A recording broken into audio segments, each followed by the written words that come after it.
look at the SDG, the Sustainable Development Goals, vocabulary and the framing, there is an inherent contradiction in the framing itself.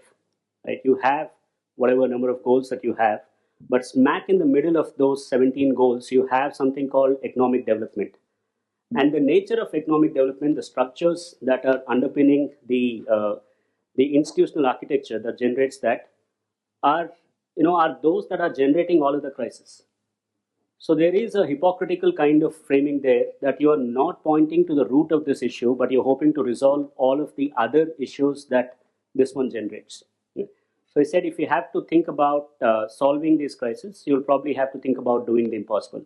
And sometimes it's just the cognitive shift. It's not so much the radical upheaval in a societal sense. It is about altering the ideas around a good life.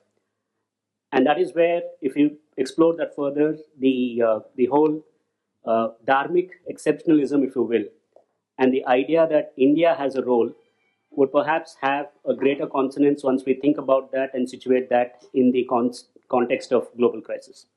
The second question that we have is, why is it that Hindus, particularly those of us who care for civilizational consensus, why do we have so little policy currency?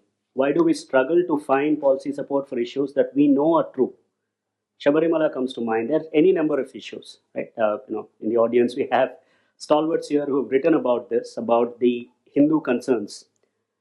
Why is there this chasm, this separation between what is needed for culture and what the state sponsors?